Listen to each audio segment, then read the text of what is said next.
कृष्ण चैतन्य प्रभु नित्यानंद श्री अद्वैत गदाधर श्रीवासुदेव हरे कृष्ण कृष्ण कृष्ण हरे हरे हरे राम राम राम।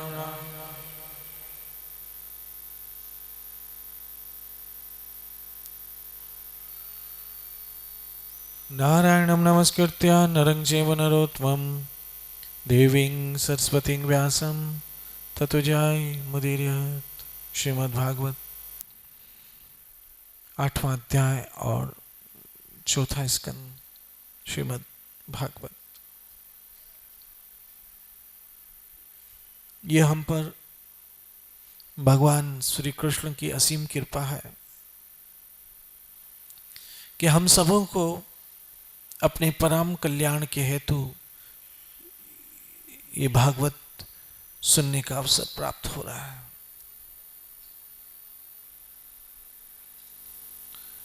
याद रखना, जब भगवान किसी को अपनाना चाहता है,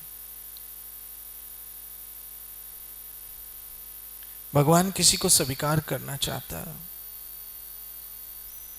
तो वो उसे अपनी ओर बुलाता है। और अपनी ओर बुलाने के लिए उसे सत्संग देता है। और जब किसी को दूर करना चाहता है तो संसार के सुख दे देता है। वो संसार के सुख जिसमें मनुष्य इतना खो जाता है कि उसे पता ही नहीं चलता है दिन रात कैसे गुजर रहे हैं, और मृत्यु उसके सर पे सवार हो जाती है। और जब मृत्यु उसके सर पे सवार हो जाती है, तब उसने जो कुछ भी पाया होता है, जो कुछ भी कमाया होता है, जो कुछ भी अर्जित किया होता है, वो सब उसे छोड़कर खाली हाथ जाना पड़ता है। और जब खाली हाथ जाना पड़ता है, तब सोच लो कितना नुकसान हो गया। बहनों, माताओं, मित्रों, इंसान के जब 10,000 भी चले जाए तो उसे दुख होता है। 10,000 तो दूर की बात है, 10,100 भी कहीं गिर जाए तो दुख होता है। 1,000 रुपए का लॉस हो जाए तो भी अफसोस होता है, मेरे 1,000 रुपए का लॉस हो गया। 10,000 का लॉस हो गया, मेरी अंगूठी गिर गई, लॉस हो गया। सोचो अंत समय तो सब छोड़ना पड़ेगा, कितना बड़ा लॉस होगा, कितना बड़ा नुकसान होगा, सरो सोचो।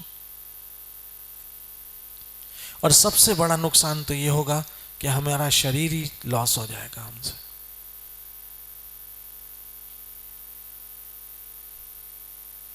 शरीर ही समाप्त हो जाएगा हमारा। इससे बड़ा लॉस क्या हो सकता? क्योंकि हमने जो कुछ भी किया है वो शरीर के सुख के लिए तो क्या है, शरीर के सुख के लिए क्या है, और शरीर के संबंधियों के सुख के लिए क्या है।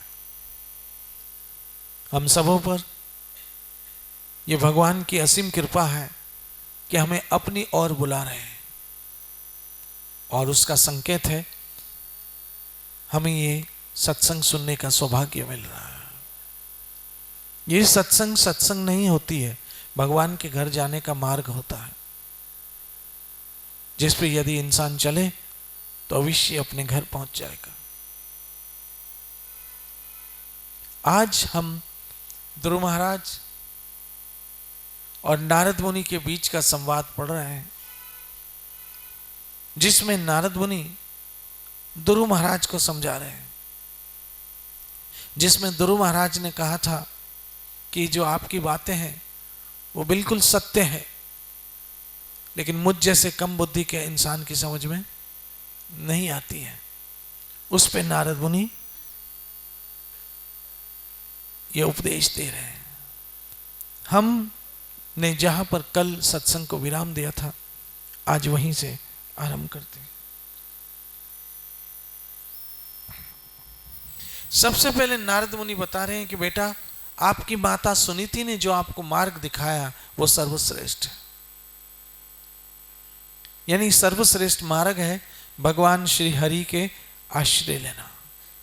चाहे वो माँ सिखाए, पिता सिखाए, पति सिखाए, पत्नी सिखाए, बच्चे सिखाए, माता पिता सिखाए या गुरु सिखाए, लेकिन रास्ता वही परम कल्याण का है जो हमें श्री कृष्ण की ओर ले जाता हो। अगर हम इस जीवन में श्री कृष्ण की ओर चल रहे हैं, अर्थात श्री कृष्ण का भजन कर रहे हैं, अर्थात श्री कृष्ण की सेवा कर रहे हैं, अर्थात श्री कृष्ण के दर्शन कर रहे हैं, अर्थात श्री कृष्ण का प्रसाद ले रहे हैं, अर्थात श्री कृष्ण की ओर चल रहे हैं, अर्थात अपना सर श्री कृष्ण की ओर झुका रहे हैं, कृष्ण की आराधना कर रहे हैं, कृष्ण की प्रार्थना कर रहे हैं, कृष्ण की पूजा कर रहे हैं और कृष्ण ही की कथा सुन के कृष्ण ही का भजन कर रहे हैं। हरे कृष्ण कृष्ण हरे हरे। समझिए हम कृष्ण की ओर जा रहे हैं। आगे जाके नारद मुनि स्वयं कह रहे हैं, हे बेटा, एकमात्र संसार से पार होने का जो उपाय आपकी माता ने बताया है वो वासुदेव ही है, श्री कृष्ण ही है, श्री कृष्ण ही है।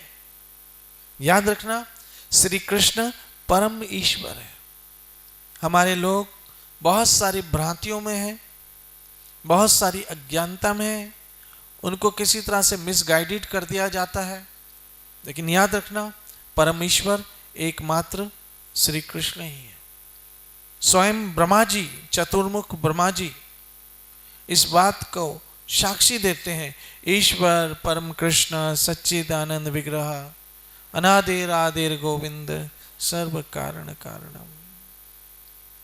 श्री कृष्ण परम ईश्वर है और उन्हीं की ओर चलने से हमारा जीवन का परम कल्याण होता है।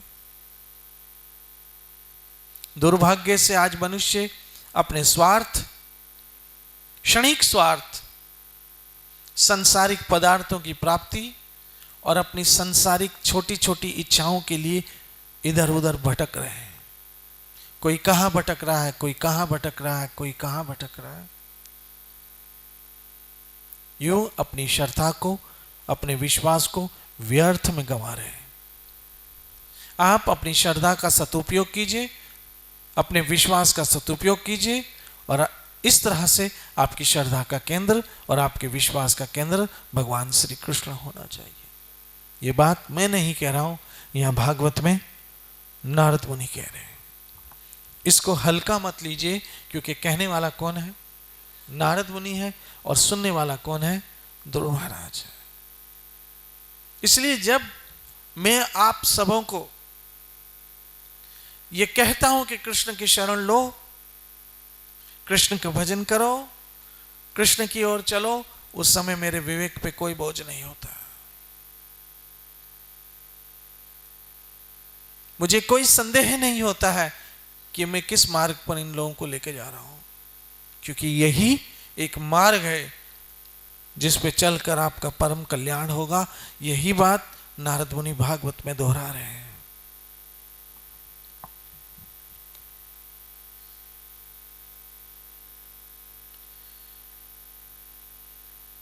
जैसे कल बता रहे थे कि जिस पुरुष को अपने लिए धर्म, अर्थ, काम और मोक्ष की अभिलाषा हो, उसके लिए उनकी प्राप्ति का उपाय एकमात्र श्री हरि के चरणों की सेवा है। हाँ, आपकी हर इच्छा पूरी हो सकती है, चाहे धर्म, अर्थ, काम और मोक्ष। भगवान सक्षम है। और बहनों, माताओं, मित्रों, जब हमारे पिताजी सब कुछ देने की सक्षम हो तो हमें और के पास जाने की फिर जरूरत नहीं रहती। और हमारे पिता सक्षम है, हमारे पिता सामर्थ है, और फिर भी हम इधर उधर भटकेंगे तो ये हमारे पिता का अपमान हो। ऐसे ही जब हमारे परम पिता श्री कृष्ण, बल्कि परम पिता ही नहीं है,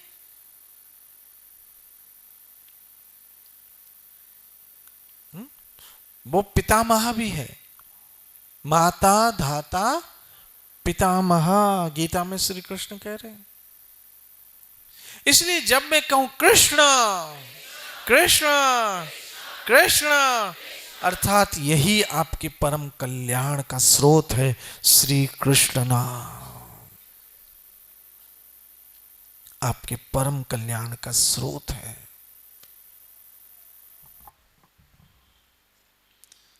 बेटा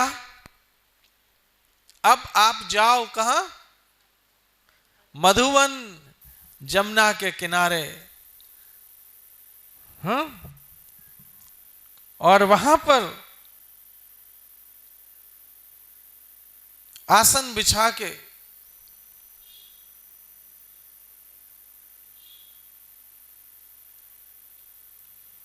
रेचक, पूरक और कुंभक, ये तीन प्रकार के क्या है? प्राणायाम है। क्या है? प्रणाम है। ये योग सिद्धि है, लेकिन आगे चल के देखना क्या होता है। इस योग सिद्धि के द्वारा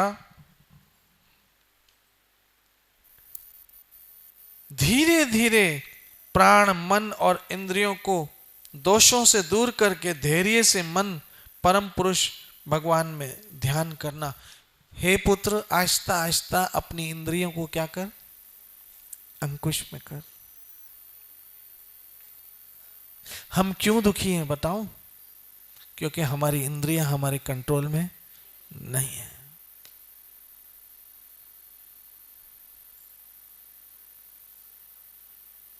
हमारी इंद्रियां हमारे कंट्रोल में नहीं है। हमारी इंद्रियां मन की इच्छाओं के अनुसार भटक रही है इधर उधर, और इच्छाएं तो पता नहीं कितनी है, मरते दम तक भी पूरी होने वाली नहीं है।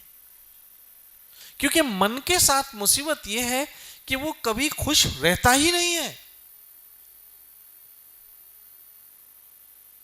कभी खुश नहीं रहता है।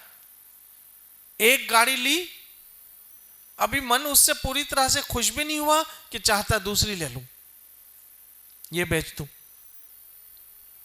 एक फ्लैट लिया, मन खुश ही नहीं सोचता, सोचता अब दूसरा ले लूं, ये बेच दूं।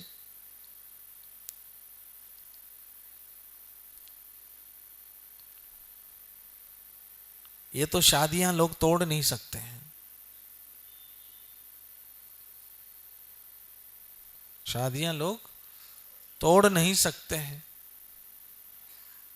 अगर हमारे भारत में ये अनुमति मिल जाए, ये कड़वा सच बता रहा हूं, अनुमति मिल जाए कि जिसको जिसको छोड़ना है वो छोड़ दे, पहले ही दिन देखना कितने तलाक होंगे। मन भटक रहा है, खुश होता ही नहीं है। क्यों? उसकी इच्छाएं एक से एक आ रही है। जो नई चीज देखता है उसको अच्छी लगती है, वो उसको पाना चाहता है। मन के साथ क्या मुसीबत है? जो चला गया, जो खो गया, जो हाथ से निकल गया, उसके लिए तड़पता है, और जो नहीं मिला अभी तक उसके लिए तरसता है?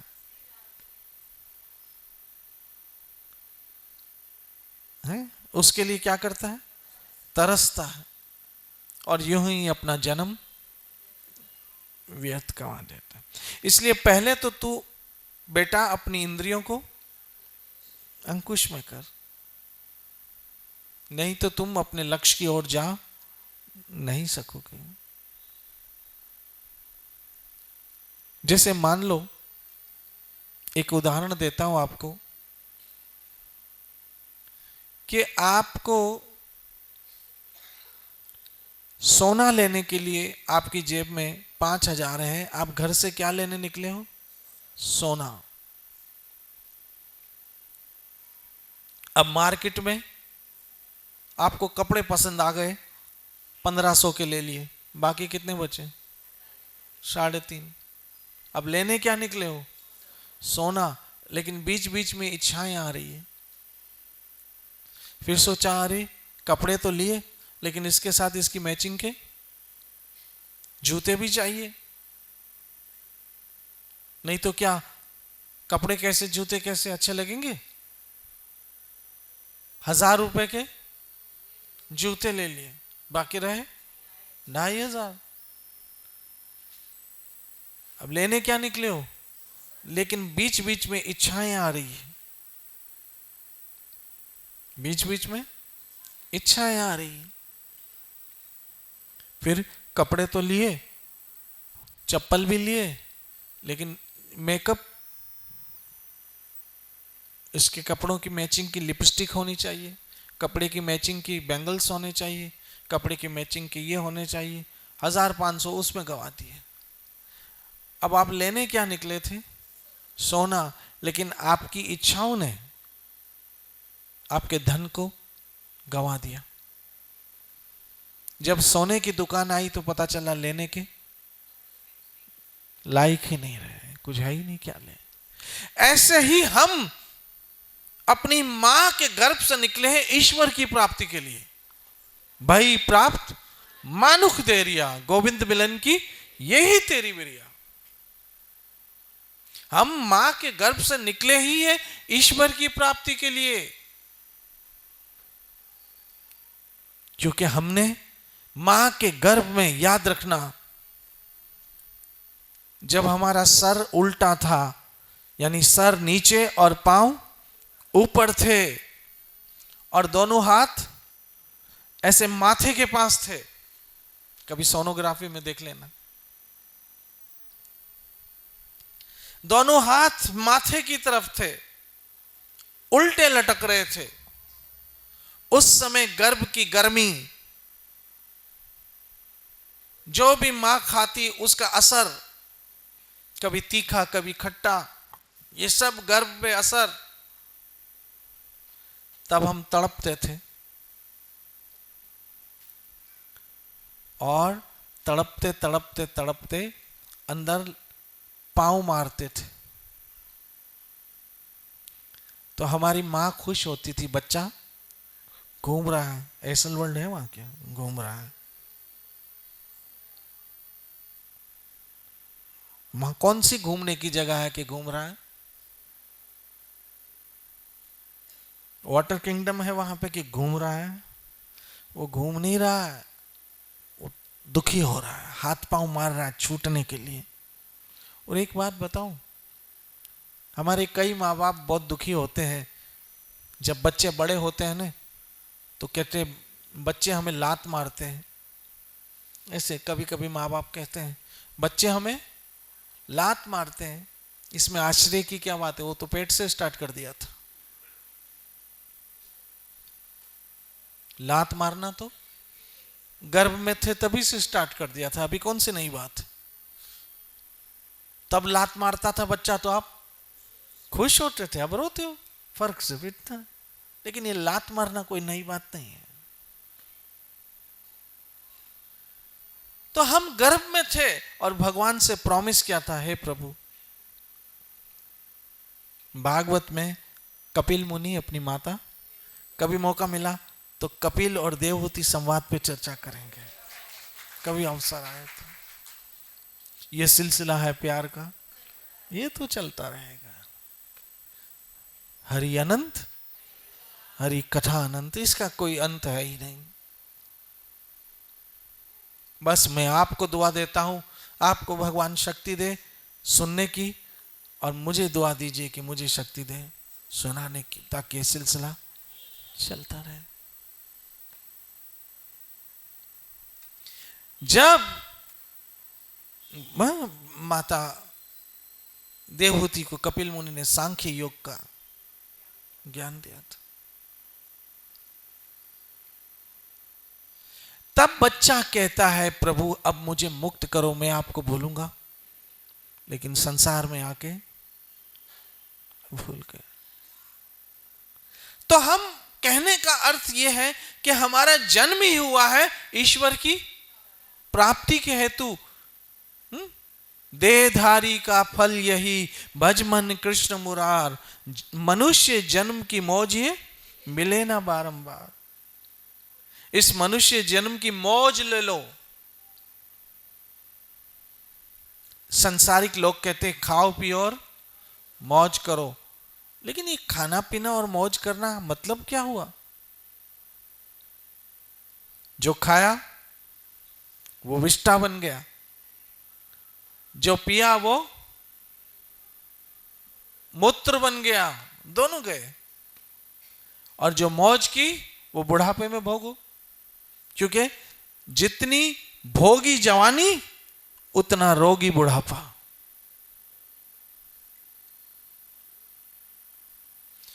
लेकिन यहां जो संत कबीर कह रहे हैं कि मनुष्य जन्म की मौज ये मिले ना बारंबार, यह है मौज सत्संग की, यह है मौज हरि कथा की जो आप लेते हो।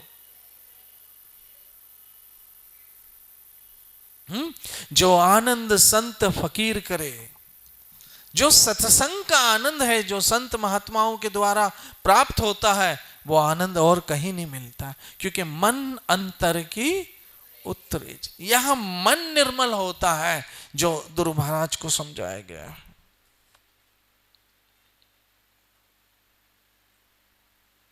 ऐसे बेटा भगवान श्री हरि परम पुरुष का ध्यान करना।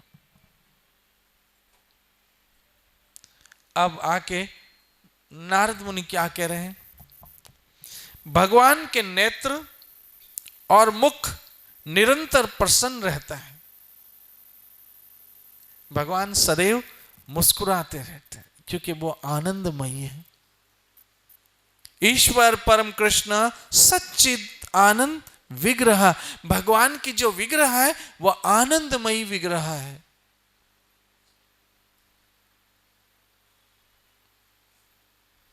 ईश्वर आनंदमयी है, इसलिए आप देखोगे ईश्वर परम कौन है? कृष्ण। कृष्ण सदैव आनंद में रहते हैं, इसलिए हमेशा मुरली बजाते हैं। आनंद, संगीत, गीत, नृत्य, आनंद। आप जब आनंद में होगो, आनंद में होंगे तभी आप संगीत सुनोगे, आनंद में होगे तभी आप नाचोगे, आनंद में होगे तभी हंसोगे। और कृष्ण आनंद के स्रोत हैं।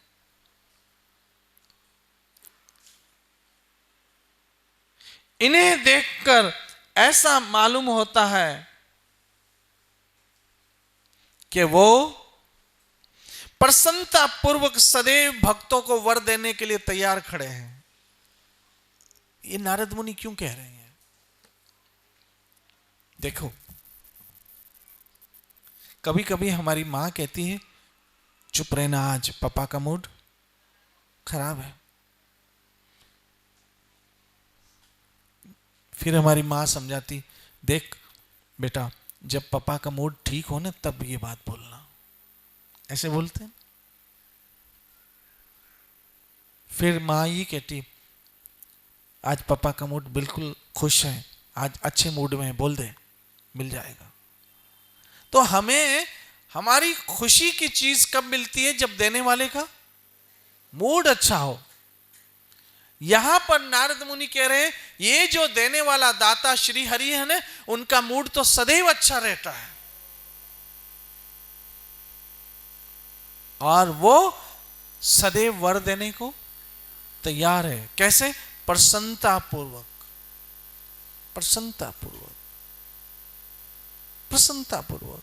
बहनों, माताओं, मित्रों, जब आप खुश होते होंगे तो जहां 1 रुपया खर्च करना होगा वहां 10 रुपये खर्च कर देते होंगे, क्योंकि आपका मूड अच्छा है। और मूड खराब है तो डांटने के सिवा कुछ नहीं करोगे।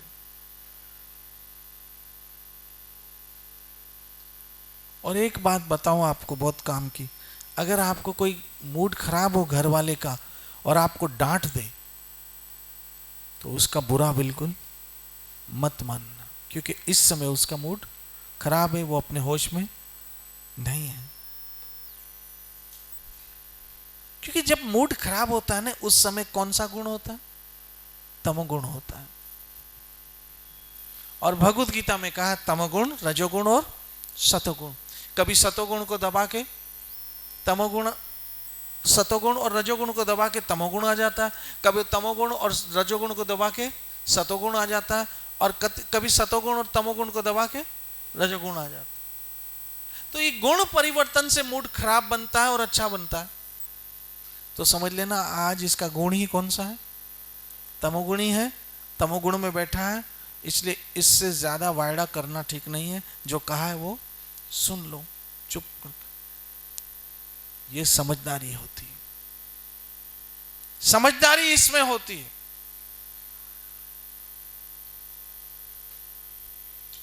हम क्या करते हैं, हमें कोई सुनाता है तो हम सुनने के बजाय 10 सुनाते हैं, और फिर देखो बात कहां से होती है। इसलिए मैं आप सबों से कहूं कि जब सामने वाला आपके परिवार में, आपके घर में कोई तमोगुण में हो और उसका मूड खराब हो, तो उसका बुरा मत मानना, चुपचाप सुन लेना। हाँ, कुछ लोगों में गुण की मात्रा ज्यादा होती है, कुछ लोगों में तमोगुण ज्यादा टाइम रहता है, इसलिए वो हमेशा लड़ने के मूड में ही होते हैं। देखा है कि नहीं देखा, बोलो? हमेशा लड़ने के मूड में रहते। कभी कभी उनका मूड अच्छा होता है, हम कहते वाह आज तो मूड बहुत अच्छा लगता है, क्योंकि उस समय कौन सा है, उसमें शतुगुण है। कुछ लोग हमेशा लोभ लालच, मांग मांग मांग मांग ही करते रहते हैं, क्योंकि उनका मूड कौन सा है, रजोगुण का। और कुछ लोग हमेशा शांत आनंद में मुस्कुराते रहते हैं, उनका गुण ही कौन सा है, सत्वगुण है। आप सात्विक बनो। और दूसरी बात आपको जीने की समझाऊं, हमारे में क्या होता है, बहुत बड़ी मुसीबत ये, ध्रुव महाराज की बात तो कर ही रहा हूं, लेकिन समझने की बात ये कि कभी घर के अंदर थोड़ा सा तू तू में होता है ना, हम बात करना छोड़ देते। डोंट टॉक टू मी, मुझसे बात नहीं करो, ये खतरनाक बात है। संवाद टूटना नहीं चाहिए, क्योंकि जहां संवाद टूटा वहां विवाद हुआ, उपवाद हुआ। वाद विवाद उपवाद होगा जहां संवाद टूटेगा। याद रखना, मैं अब आपको समझाने लगा हूं, बात से बात बनती है। क्या बोलो, बोलो सब, बात से बात बनती है।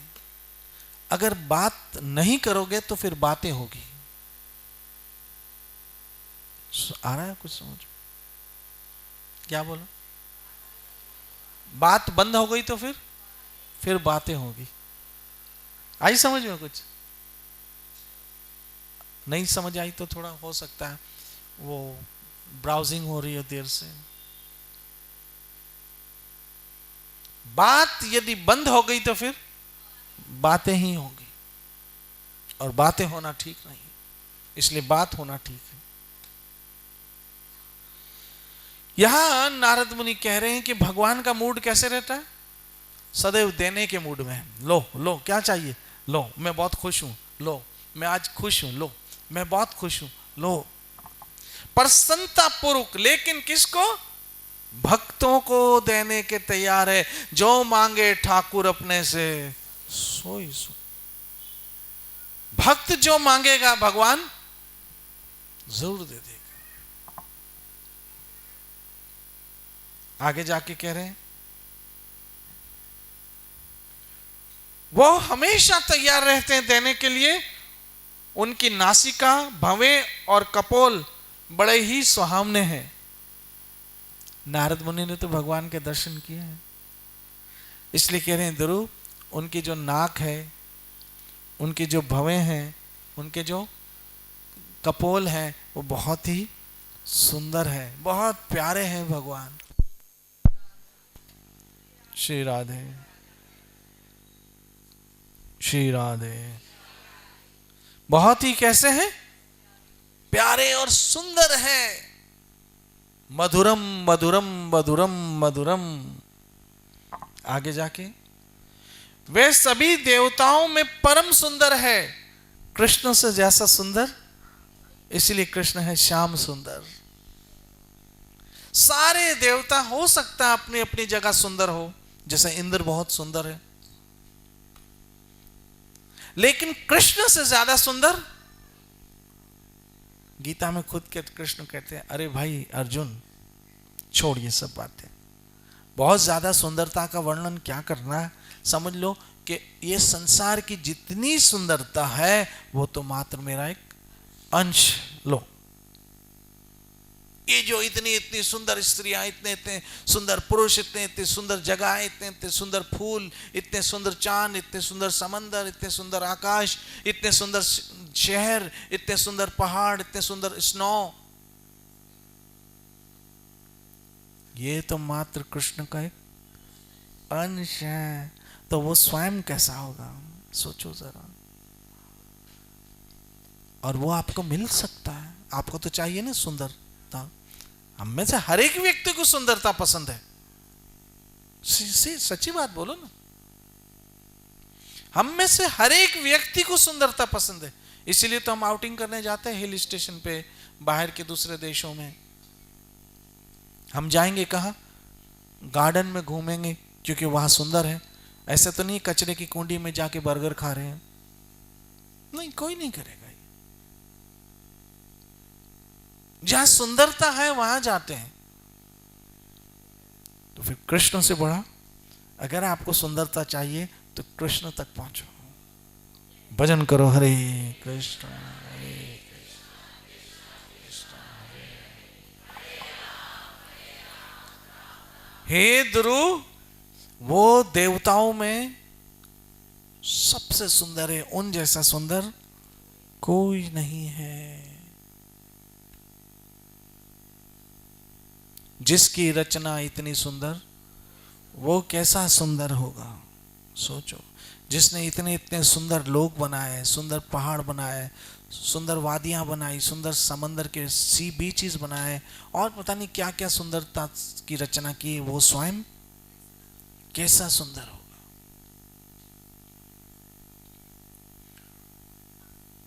उनकी तरुण अवस्था है, वो सदैव कैसे रहते हैं? जवान रहते हैं। साहेब मेरा नीत नवा, वो कभी बूढ़े होते, सदैव जवान है, क्योंकि वो सच्चिद आनंद है। नारद मुनि ने भगवान को साक्षात देखा, इसलिए उनका वर्णन कर रहे हैं। और आप इस वर्णन का आनंद लीजिए, इसका एहसास कीजिए कि मेरे ठाकुर ऐसे, मेरे ठाकुर। देखो, पहले के जमाने की बात बताऊं, आज से 60-70 बरस पहले, 80 बरस पहले, लड़का ना लड़की को देखता था, लड़की ना लड़के को देखती थी। माँ बाप जाकर बात पक्की करके आ जाते थे। फिर सहेलियां बताती थी लड़की को कि तेरा होने वाला पति ऐसा ऐसा है, ऐसी शक्ल है, ऐसा रंग है, ऐसा रूप है, ऐसे बाल है, ऐसा कद है, ऐसे बोलता है, ऐसे चलता है।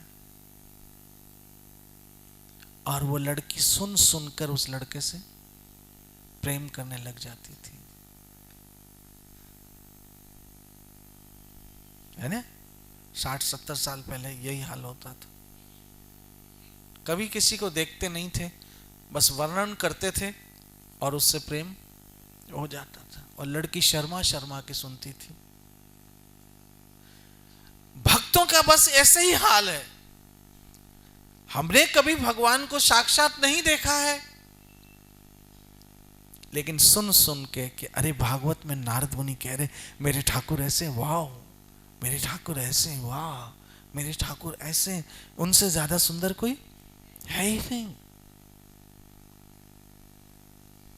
और वो तो मेरे हैं, मेरा उनसे निष्ठा है, रिश्ता, नाता है। मेरे गिरधर गोपाला, मैं तेरा तू मेरा। अगर आप भक्त बनोगे तो कह सकोगे मैं तेरा तू मेरा। और अगर भक्त नहीं बनोगे तो गिरधर गोपाला और कहेगा किससे पड़ा है पाला। नहीं चाहिए। हाँ, अब यहां पर वर्णन हो रहा है और आप सुन सुन के प्रेम करो ना कृष्ण से। आपको प्रेम होना चाहिए। आओ, वाह, इतना सुंदर, इतनी सुंदर नासिका, इतने सुंदर बाल, इतने सुंदर कपोल, इतनी सुंदर आंखें, इतना अट्रैक्शन, तभी तो नाम है कृष्ण, मतलब अपनी ओर आकर्षण करने वाला। कोई पत्थर दिली होगा जो ये हरि कथा सुन के हरि से प्रेम ना करेगा, समझ लो फिर वो डेड बॉडी है, डेड बॉडी है वो, जिसको कृष्ण से प्रेम नहीं हो रहा, कृष्ण की ओर जा नहीं रहा, कृष्ण की ओर चल नहीं रहा, कृष्ण का भजन नहीं करा, हरे कृष्ण हरे कृष्ण।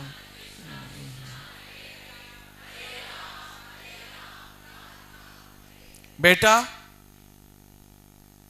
हमेशा किस अवस्था में है? ऑलवेज यंग, ऑलवेज यंग, सदैव सदाबहार है, तरुण अवस्था में रहते हैं। उनके सारे अंग बड़े शिडोल हैं। ये कहते हैं ना 6 पेग और 6 पेग 7 पेग, ये पेग बुढ़ापे में जाके इनके हालतें देखो। अभी पेग है, बाद में खाली बोतल लगते हैं, समझ जाओ।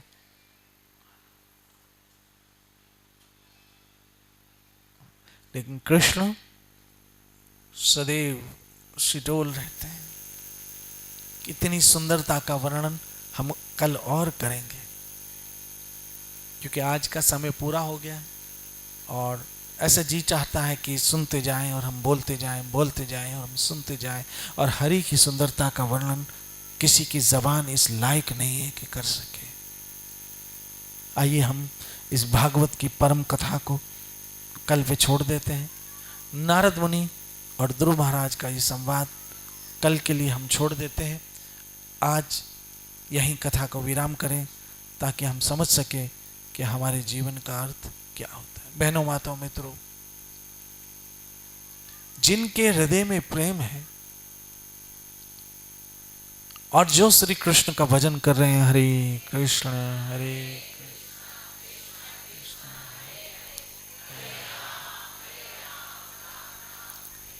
प्रेम करने वाले कृष्ण को बहुत प्यारे लगते हैं। साच कहूं सुनी लियो सबे, जिन्हें प्रेम कियो तेने प्रभु पाए। प्रेम करने वाले भगवान को बहुत प्रिय है और नफरत करने वालों से वो दूर भागते हैं। प्रेम करने वाले और नफरत करने वाले 2 प्रकार के लोग हैं। और अंत में आपको एक बहुत समझने की बात समझा देता हूं और सत्संग को विराम करता हूं। 2 तरह के लोग होते हैं, एक प्रेम करने वाले और दूसरे नफरत करने वाले। प्रेम करने वाले दिल में उतर जाते हैं। क्या बोला? बोलो। प्रेम करने वाले दिल में उतर जाते हैं और नफरत करने वाले दिल से उतर जाते हैं। This is very big different. प्रेम करने वाले दिल में उतर जाते हैं और नफरत करने वाले दिल से उतर जाते हैं। मैं नहीं चाहता हूं कि कोई किसी के दिल से उतरे। अगर उतरना है तो किसी के दिल में उतरे। ये बात बड़ी समझने की है। और कृष्ण के दिल में उतर जाते हैं जो प्रेम करने वाले। उतरना है तो किसी के दिल में उतरना, किसी के दिल से नहीं उतरना। यहीं पर हम सत्संग को विराम करते हैं। कल इसी विषय पर फिर चलते रहेंगे। नित्य भजो हरे कृष्ण हरे कृष्ण।